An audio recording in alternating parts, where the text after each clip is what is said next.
But I want to go into a little bit more about the symbiosis of these different tiers and why it was so incredibly fun to play through them. So let's take 5-Orb Delirium, for example, as a good example here. So 5-Orb Delirium could generate an absolute ton of materials, and it's why it was so popular and so lucrative. So some of the examples that it could generate here, it could drive blighted maps, massive amounts of blighted maps. You can see that blighted maps here are in T1. Tier 1 players can run blighted maps and accumulate currency to upgrade their build to get to T2.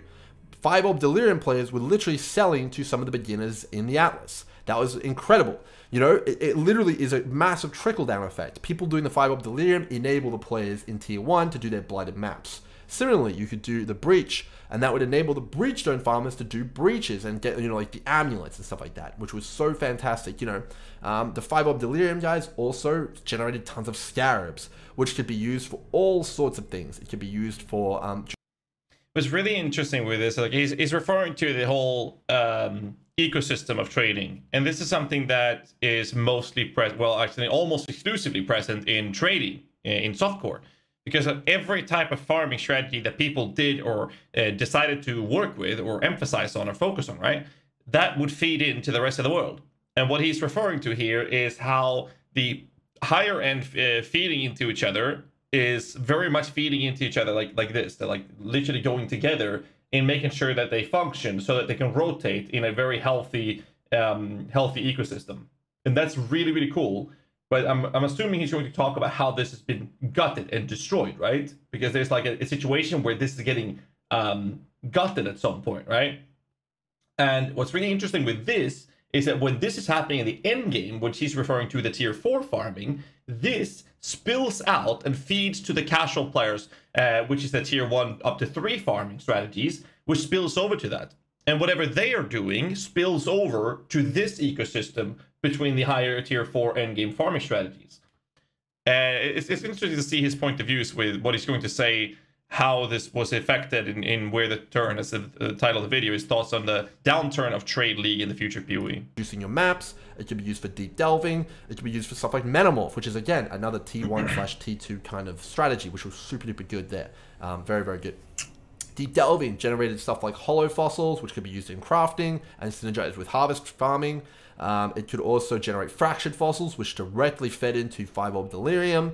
You know, the juiced mapping generated legion splinters and emblems, which fed into 5-way farming. Juiced mapping and normal mapping also feeds into invitation farming, which then feeds into Maven farming and Uberoller farming. And the thing that really just topped it all off was there was a massive demand for gear from the very, very top all the way to the very, very bottom, because everyone was trying to move up the chain. The reason that there was so much demand for stuff like Uber Elder uniques, stuff like the, you know, the Anoints, the Breach Lord uniques, is because you needed the gear. You needed to get a double corruption on that Zoth amulet to get enough damage, or another curse, or something like that, to enable your character to be able to do 5-Orb Delirium, or go even deeper in Delve, and get more and more rewards, and scale even harder, reach even higher. There was a reason to mirror people's crafting items when they were making bows. There was a reason to pick up a triple mod Watcher's Eye from that Uber Elder farmer. There was a reason to buy all those Maven Orbs to get the craziest items possible. There was a reason to get a 1 passive voices, because you wanted to do all this crazy content over here really, really effectively. You know, there was reasons to do all of this stuff. And the thing that really topped it off, really for me, is the crafting right now. So lots of people are saying that crafting, you know, isn't in a good spot. Well, crafting across all of the tiers was a thing. At tier 1, you could get, you know, Reforge Harvest, you know, just like kind of make some really easy pieces here and there. You had access to it at tier 1. You had access to it at tier 2 with stuff like multi-mod, you know, split bases. You could buy a cheap split base, you know, maybe try and multi-mod a weapon up and all that kind of gear there. You had access to it there. You know, at T3, when you're doing this kind of stuff like that, you know, maybe you pick up a few Awakened Orb stuff, kind of pieces. And at T4, there was massive demand for, you know, double elevated this, double elevated that, you know, harvest crafted this, harvest crafted that, perfect gear. And it really did feed the whole economy. Everyone had a place. Everyone was trying to funnel their way up to the most rewarding content, and it was always fun. But if there wasn't enough people down here, well, then maybe you go back a step and make even more currency so that you can power up even harder. Pretty much, everyone just like kind of like there was a wealth. Everyone was it was like a golden age, people say, and everyone enabled everyone else, and we all were working together to kind of make that all happen. And by removing just a couple of things from this equation, a lot of people feel that this symbiosis, all of this stuff, has shattered. You know, if you take 5-Orb Delirium out, you take Deep Delving out, well, there's not as many fossils on the market. There's certainly not as many Breachstones, so Breachstone farming is way harder. There's not as many Blighted Maps. Blighted Map farming no longer is lucrative, way, way harder. There's not as many Scarabs around anymore either, so you can't do as much juice mapping. It's not as easy. There's certainly less Simulacrums to go around, you know, all sorts of stuff like that. And you suddenly start having a big issue specifically with the crafting and with the player progression. So right now, if the only endgame is to do feared and 5-way farming or sit around in T3 all day, well, that's not aspirational enough for a lot of players. And people who are sitting in T4... It's important to note that he's saying it's not aspirational for a lot of players.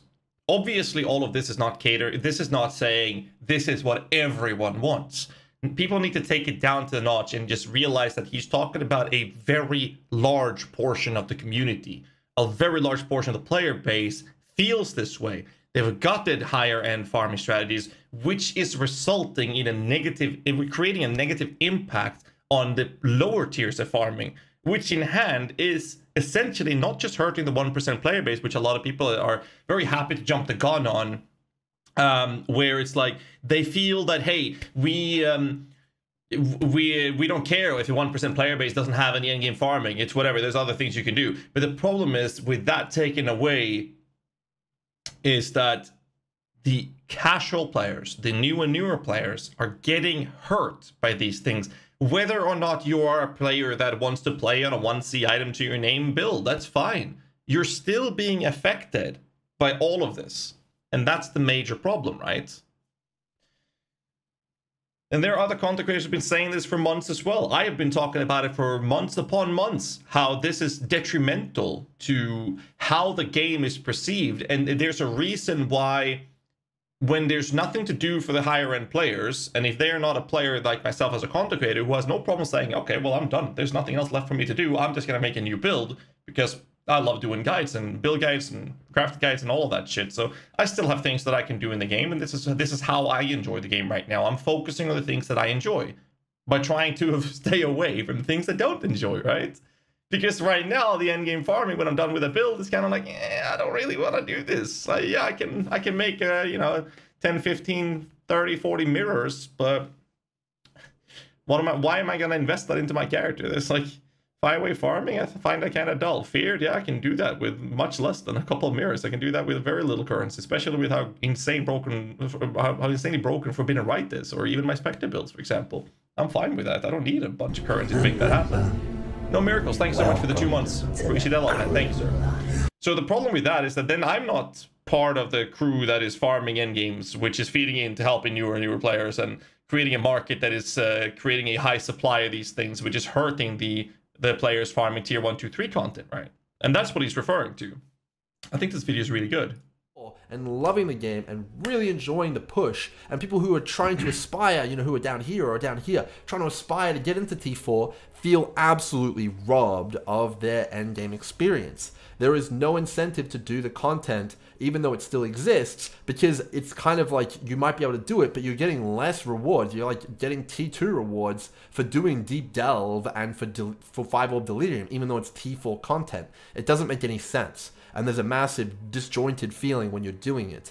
So overall, like, it feels like the system is a little bit out of whack, and a lot of the really cool symbiosis and meshing that we had in 3.13 has been removed, which is a damn shame, because it was really, really cool to be a part of that economy, and I feel like everyone benefited, and there was huge trickle-down effect, and everyone felt the wealth across the board, and it was incredibly easy to get a really powerful character started and feel like you were progressing through the game's content at a very, very fun and reasonable rate. So overall, yeah, it's definitely a shame. I want to talk a little bit about this progression funnel though.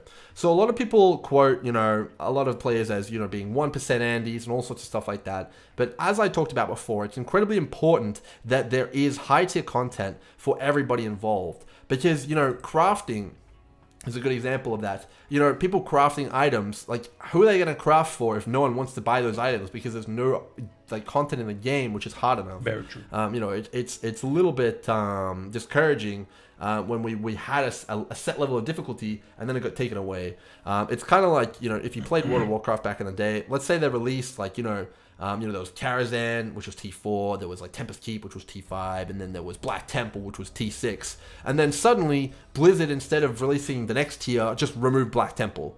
And everyone had to go back to the previous tier of content to farm. That was a really big issue with the aftermath of patch 3.13 for a lot of players, I think. And it kind of cut this progression funnel a little bit short. But a lot of the fun from... That is a very interesting way to describe it. Because it's in many ways true. Now, it's funny because I play TBC Classic. Like, I'm raiding with the boys, right? With Shroud and Sony and Soviet Ham and Reverie, the whole crew, right? We're having a good time there. And we're all looking forward to the next raid tier. And what would happen if they would remove the previous tier when they introduce a new one? Or in the next update, they'll be like, oh, okay, next content, you can do this and this now. It's okay, but we're going to remove all the good stuff. I don't know, that would be so disgusting. Obviously, it's a very hard comparison to make, but it's funny that he's bringing it up because it kind of, I think a lot of people will understand what the point he's trying to make. I think that it's a good way to describe it. It's not entirely accurate, but I think it's a good way to make people understand what he's saying. Because if you're not very well experienced with the game, it can be very hard to understand what Grimro is talking about, because he's talking about the very core of how the progression of endgame farming strategies are working and how they are being treated by the community, and trying to paint a picture for us, right? And I think a lot of people are not really understanding how this ecosystem is going together, right? And I think that's a really good comparison, even if it's not entirely accurate. PvE games, in my opinion, comes from moving down this funnel. You know, you get better at the game. You know, maybe you can invest more time in the game at some point. You come to understand the game more. You can move down that funnel faster, and you can move down it like maybe further, and you feel incredibly rewarded, and you always feel like there's something to come next. And with the removal of 5 Orb Delirium, and also with the nerfs to gear, and also with the nerfs to skill gems, and the nerfs to pretty much everything, we're seeing it not only harder to move down this funnel, but they cut the end of the funnel off. So it's definitely a little bit disappointing. So let's move on to leagues. Leagues are an incredibly big part of Path of Exile. And lately, I feel like we've been missing a bit in terms of the league department. I want to go over why leagues are special and why they have value in the economy, and why I think we're going down a dangerous path with some of the leagues that have been released recently. So, I want to talk a little bit about what makes like a really good league. I made a video on this before, but I think it's incredibly important to highlight it again here. So, Breach League is one of the most interesting leagues in its design, in that it only really grants uniques and XP. Yeah, it can grant some loot and some delirium juice, but outside of that, it's really only valued for its incredibly powerful uniques, specifically the amulets. Those. I'm gonna pause in there. I think what I really miss in PoE is not deterministic farming, but target farming. Like, I am able to be in a situation where I am going to run a breach, and I know that that boss will drop a unique and potentially a blessing, but it will give me unique, and that unique be either this, that, or that. And I think that's really nice to have deterministic approach to these things, or in what I would rather call it is target farming. I can run several tool breaches, and eventually I will get a Pandemonious. I can target farm it, and I love that aspect. That's why I love endgame bossing. I love farming Maven, because every now and then I'll get a Maven Orb. Every now and then I'll get the Viridius Veil. For the most part, I'll get the trash uniques. I'm able to target farm it. And I love that aspect. That's one of the main reasons I was so happy with Breach League. Not to mention the Poison Animate Weapon, which is probably the best build I've ever played in my entire life in this game. Very, very powerful indeed. So I'm talking about Presence of Chayula, Zoth's Blood, and also the Pandemonious. Those are the primary things people want from Breach. For a hot minute there, it was the bow, but I think that this league specifically demonstrates the importance of uniques and having powerful uniques in the game. Literally, breach stones as a reward are only valuable because of the uniques attached to them. That is why people want them, that's why people run them, and that's why there is incredibly interesting builds like Elemental Hit, which leverage that amulet. Like, people love the Blind Amulet, the Tool Amulet. It's incredibly powerful, and it's almost build-defining in some cases, and I think that we need to see more uniques like that. They don't need to be insane like Headhunter, they just need to be incredibly powerful. Please introduce more uniques like that, and have the rewards of the league tied to them, because that gives you an incentive to come back and play that league outside of currency. Yes. And that's a very, very important factor when we talk about stuff like Ultimatum. I'll get into that in just a second. Yes. All right, Blight had some very, very impactful uniques in the form of Badge of the Brotherhood, as well as you know, some of the blighted uniques. But you know, those outside the blighted uniques, those have been added to the core drop pool with Badge of the Brotherhood. In my opinion, this is a mistake and should be removed and reversed. But you know, we'll get into that in just a minute. Exactly what I was talking about.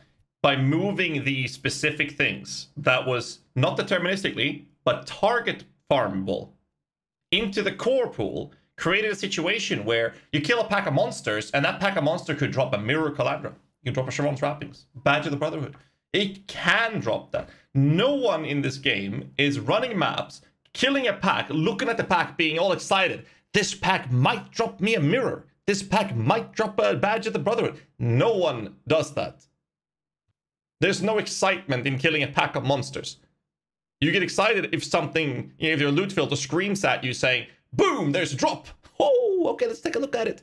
But when you target farmed Blight, there was a chance that you could drop that one specific thing that you couldn't get unless you did that type of content. That was fun. Target farming. Please give us more of that. But it does also have Annoyance, which is a unique mechanic to Blight. Imagine if Blight didn't have oils, that would be a little bit lackluster in my opinion. So again, Blight has a unique mechanic. Let's get on to Heist. Heist is one of the best designed leagues in a while. It has incredible unique. Before he continues talking about Heist, I do want to mention that Blightly introduced one of the coolest things for build design, and that is the Annoyance with the oils. I think that if we take a look at what GGG has done to the skill tree, specifically only talking about the skill tree, everything they do with the skill tree is surprisingly fucking amazing. Whenever they introduce new nodes, those nodes are great. Those nodes are used.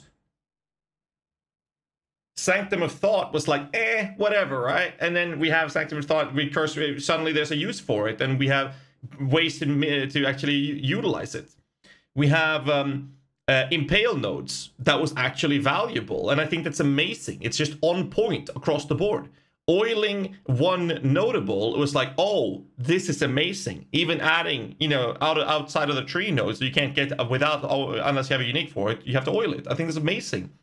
They introduced Delirium, which is going to come further down in this video, where you built your own skill tree.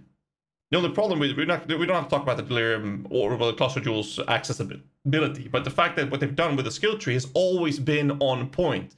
It was so good that they've nerfed the notables in Delirium Cluster Jewels pretty much every league. I think that what they've done is just on point when it comes to the skill tree. Whoever's working on that is fucking amazing. Replica Farrell's Fur, you know, Replica Forbidden Shaco, you know, all sorts of incredible replica uniques. It also has the experimented bases, which are some of the more powerful bases in the game. Stuff like the Eventuality Rod is great. Please add more stuff like this. It has old quality gems, which again are some of the more interesting chase items or semi-chase items in the game. It's also a reasonable source of currency. You have stuff like Delirium, which introduced incredibly powerful uniques in the form of you know, voices, as well as, you know, split personality, and the, you know, stuff like Hollow Palm Jewel, stuff like Cluster Jewels, which is a massive addition to the game, massive power creep, but also massively rewarding. Some of the most build-defining items ever added to the game were Cluster Jewels. We need to see more things like this, which make a league stand out and make it a reason why you want to do that league. In my opinion, that would be the best way to approach it. Harvest, again, stood out all by itself. You know, it has incredible interactions with crafting. In its state right now, it's a little bit sad, but... Welcome to the crew. Trover1 with a Prime sub. Thank you very much, sir. Appreciate that. Voice, that's a great addition. Voices is one of the very few chase items which is target farmable. The problem is access to the simulacrums as well as the value of actually bothering to run it has been lowered extensively across the board, which is creating a situation where it's very hard to justify doing that target farming. It is still incredibly powerful in the game, and you do have reasons to go and run Harvest. Very, very good. And then one I just want to quickly end on here is, obviously we have tons here, is actually Bestiary and Abyss. So Bestiary, again, is one of those leagues which is defined by its uniques. Stuff like Pharaoh's First, Sack of Walls, the Venomous uniques. All incredibly well designed, incredibly powerful in their own individual niches. And we need to see more. Okay, that's a nice face, Grim. You should make that an emote, by the way. Holy shit. Oh, that face, dude. Sorry, Grim. Let me fix this. There we go. Sorry. I love set items in any game ever. I don't know why. I think a lot of people would agree. Please tell me no. Tell me in the chat right now. Do you like set items? Do you like the idea of you equipping 2 items of a set and getting a set bonus? Are you excited for that? Yes or no? I just want to see what the chat has to say about this. The majority is screaming yes. Okay. However, the problem with it is that if you have set items, they have a tendency of defining a meta, right? That is the problem with it. Because if you have set items defining a meta, then suddenly those item slots gets completely...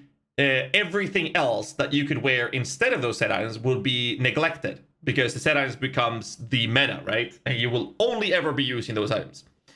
I think that what Bestiary did in PoE did this in a very good way. There are no set bonuses, but it is the closest to it as you can get, because you have very strong modifiers that enhances each other. For example, how the Venomous gloves. We can take a look at Venomous set just for the sake of the argument here. So if you look at Venomous pieces, Venomous of the First Night, where you can see the items, we have actually we don't even have to go into them. We can do it this way. What the fuck is this? Fuck off. So Venomous Shroud, for example, this is the chest piece. It makes it so that the enemies affected by your spider's web have -2 all resistances. It also makes it that affected by your spider's web, they deal less damage. This chest enhances one of your skills. In this case, it is the aspect of the spider. And it also increases the spider's area of effect modifier from this as well. You can then choose to have the Venomous Spinneret boots as well, which will increase the aspect of spider's debuff duration. It will also make it so that you get energy shield for each enemy you hit, which is affected by the spider's web, which also works for spells. And Aspect of Spider can inflict spider's web on enemies an additional time to stack. Instead of 3, go up to 4. So these are essentially set items. And I love this. You can design your build around this. It doesn't need... They are not in a situation where it's the meta, you have to use them. They are optional because each piece of this is giving you an interaction. But you can consistently ramp up this efficiency by using more pieces of this set. I think the Bestiary pieces is an amazing middle ground for what set items looks in Path of Exile compared to many other games. I just love this aspect of it. We have, for example, the Necromancer Circlet helmet, for example. It's damage per poison per power charge. Then it's the Aspect of Spider inflicts spider's web and hinder every 0.5 seconds instead of every second. Just ramp it up quicker. I love this aspect of this. 10% chance to gain a power charge on hitting an enemy affected by spider's web. The gloves, for example, they have increased damage with hits and ailments against enemies that are affected by 3 spider webs or more. Increased chaos damage for spells and hits for each spider web on the enemy. I love the idea of them ramping up this effect, creating set items at the same time as it's not really set items, right? It's not really, but it is. I love this from Bestiary. I think that was one of the best things they added in that league. And that's coming from someone who crafts every league, and I'm using beasts for crafting pretty much every league. There's no league I'm not using beasts for crafting. But I honestly think that the set items they introduced was the best thing in Bestiary. Abyss also introduced the Abyssal Jewels and the Abyssal Sockets. Great. Fantastic additions. More like this, please. Now, I want to talk about some of the more recent leagues which got released and why I'm not too happy about the design of them. So when you take a league like Ultimatum, so Ultimatum was pretty much a pure combat league. I have no issues really with the gameplay outside of the fact that it was capped and there wasn't too much aspirational content.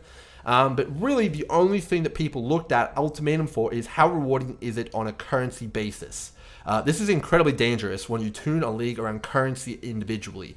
It's not going to be very interesting from an economic standpoint, as it's going to be basically an apples to apples comparison. It's going to basically completely stack up against the best kind of version of currency earning in one of these tiers. If you tune your league mechanic specifically around currency rewards or past league rewards, it needs to be either way more rewarding or way easier than any of the other content which like kind of uses those rewards as bait for players.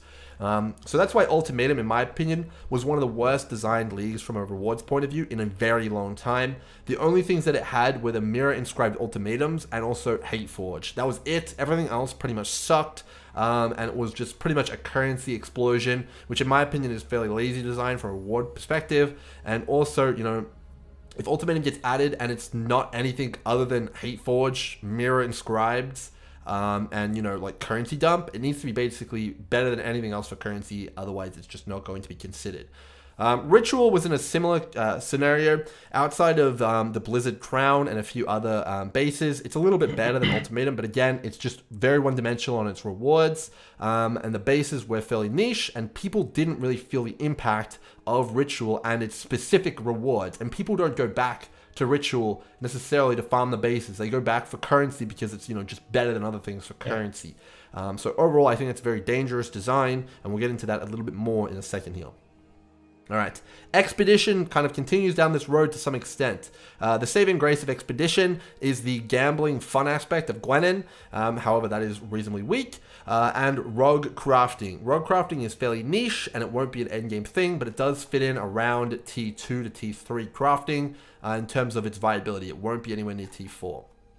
So overall, you know, Expedition continues that trend of not really introducing build-defining uniques. It doesn't introduce, you know, insane like kind of rewards in the form of like cluster jewels. It introduces Ward, and Ward is an incredibly underpowered mechanic currently from our understanding, and the uniques that go along with them are also incredibly weak and, in my opinion, underbaked, like half-baked. I don't know. Not only are they unrewarding, not only are they ineffective, the target farming, like we talk about quite often, is not possible. You can kill some of the new bosses in Expedition and they can drop nothing. And I think it is so sad to see that that is the case, because the bosses introduced in Expedition has honestly been the best designed boss mechanics and bosses that I have ever played. I loved farming thousands of Uber Series kills back in the days. I love Maven. I love Uber Elder. I hate Cirrus because it's a snooze fest once you learn how to do it properly. It's not very hard once you learn it. It's just very boring. The problem with these things is that they're not interesting. They don't look cool. And it's just like they're smacking a lot of shit on the screen and they're like, oh, this is cool. The cool thing with the Expedition is how they're using the environment as boss mechanics. And they look absolutely amazing. And I love that. And then the drops are just so disappointing. Talk a little bit about some of the Expedition uniques, because I think that the lead mechanic does suffer from a lack of power in terms of rewards. Like, some of these feel like they are completely unusable. Like this Cadigan's Crown. Like Battle Mage. If it was just Battle Mage, I could see some use cases for this. It could be an interesting unique if it was just Battle Mage as its only line. I think it's a big enough drawback that you're sacrificing all other uniques. That's a big opportunity cost, and also all other rares. You're sacrificing life, sacrificing resists, everything is going. Now, they also added never deal critical strikes on top of that. I don't understand. Why did they do that? Next up, you have Olroth's Resolve. This is one of the flasks that could have been a massive chase item. It could have enabled Ward as a mechanic. It could have been insane on Pathfinders. It could have been crazy. You know, Ward does not break during flask effect. Okay, that's incredibly powerful. We've got 41% increased flask charges to balance that out. But then they put on less Ward during flask effect. Why did they do this? I have no idea, man. This basically completely removes the unique from viability outside of niche cases on some other ascendancies and duration stacking. The most obvious place you would use this is a Pathfinder, and when you get increased flask effect, it actually multiplies the less ward during flask effect. And any amount of flask effect increased is basically going to make it, you get 100% less ward during flask effect, meaning the flask is completely worthless. I don't understand why they would make it so that this unique, which is potentially a chase item and so interesting and build enabling, is completely gutted by the fact that this is on there. Why did they add that? I have no idea. Okay, well, let's round this out with a few points that I want to make here a little bit about all these things. So, with the removal of high-end content from the game, a lot of people feel alienated and feel like their fun has been taken away. A lot of people who were in the lower tiers of content feel like they missed out. They're getting that FOMO feeling. And a lot of players who are earlier on in their progression feel like that they've had the knees cut out from them because a lot of the accessibility to the content that they're used to is gone because a lot of these higher-end farming techniques are now removed. Additionally, content is harder to get through because, you know, the power has been reduced. We have the same content tiers there, pretty much, but our power has been removed. So it's much harder to move between tiers. Specifically, moving from tier 1 to 2 and tier 2 to 3 is incredibly difficult right now, and there's not a whole lot of builds that can do it outside of the meta, as you would call it. Let's move on to leagues. We're currently moving... it seems into an era where we're seeing less and less powerful uniques, and we're seeing less and less unique kind of rewards associated with league mechanics. So we're going to see more and more people just analyzing the currency aspect of that league. It's going to be an apples to apples, you know, which is just better to do on my time. There's no unique rewards associated, and that's incredibly dangerous from a design perspective because you're just going to get people saying, this league mechanic is not as good as what we already have, I'm not doing it, and they skip it in favor of doing other things. So overall, it's incredibly dangerous road to go down. I'd like to see them return to the less currency focus, but more interesting uniques, more interesting like items in terms of abyss jewels, cluster jewels. That's what really makes the game fun. It's not just a shower of chaos orbs. That's not what makes the game fun. You need to add compelling uniques, which drives the value of the league content. That's what really makes it count. So my question is for GGG as a softcore trade player who most of the time spends their time around here, this area, and has played tons in T1 and T2 as well. Every league, I move through all the tiers just like everybody else. Is what are they adding to replace the removal of 5 Delirium Orb and Deep Delve, which is going to be on the level of Tier 4? What are they doing to make more accessible content available to lower tiers and make it so that you can actually earn currency and make your way up the chain? With the removal of Harvest, with the removal of accessible content. Very, very good. Much meta. Very good question. That's a meta question right there. Like, how are they going to fix this? Something needs to happen because it's spilling out and hurting everyone. Like, a lot of people might not understand how big of an impact killing higher endgame 1% player-based farming methods, how that is impacting the lower tier farming. And that has to do with the ecosystem that a lot of people are talking about, the trading ecosystem. This is why a lot of people were very upset with the changes made to that. And that's why a lot of people were concerned, or in some cases being very, very hostile and rude when it comes to Reddit, for example, when it comes to the leading up to the Bake Class podcast we saw yesterday, where they're concerned with the cast not being able to understand these things because they don't experience these things. A lot of the pain that a lot of people are experiencing is an inevitable result of the higher end game being killed in many aspects. And that is spilling over to killing, well, not essentially killing, but making everything else much harder to access and much, much more expensive. And this emphasizes on character progression as well. Because if that thing happens on the market, when you turn a market from a buyer's market into a seller's market where the demand is higher than the supply, what that caters to is the 1% player base. And a great way of describing this is, for example, what they did to Harvest. I've talked about this in the past as well.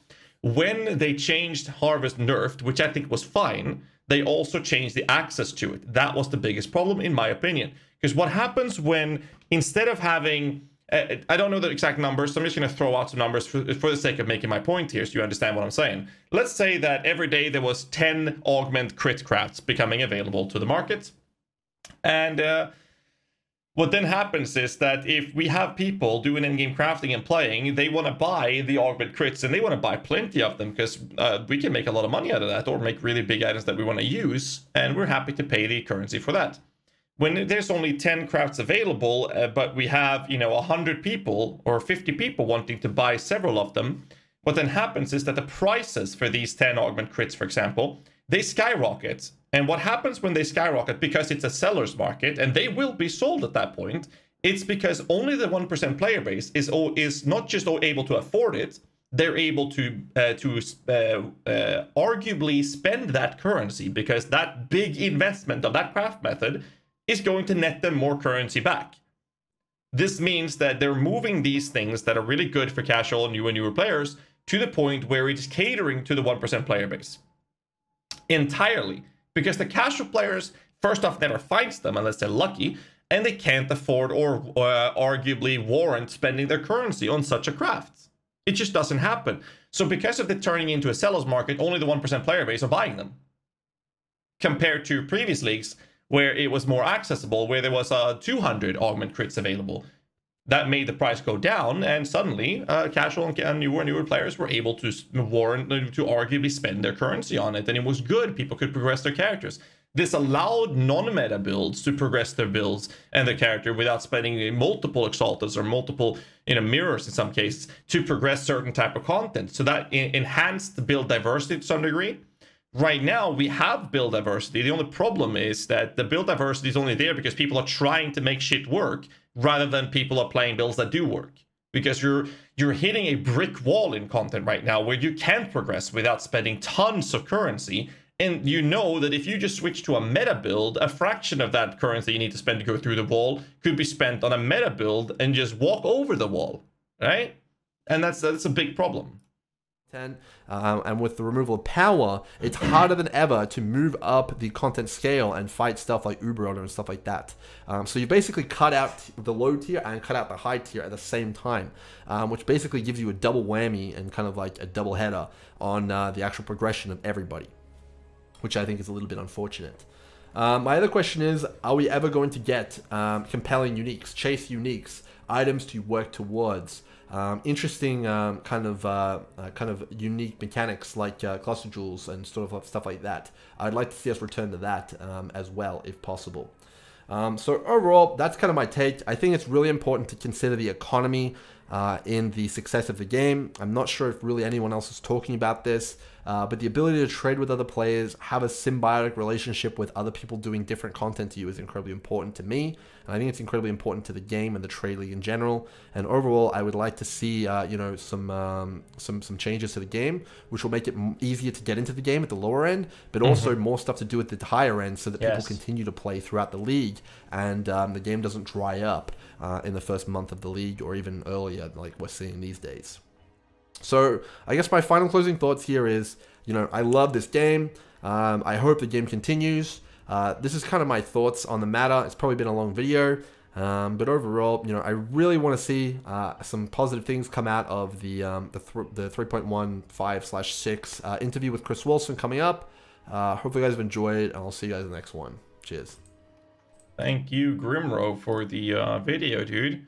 I think that what Grimro is talking about in these things are just a very good way to put a lot of these things into perspective. I made a few comments on my reaction to the video, and I think that for the most part, he's pretty much on point with what's happening.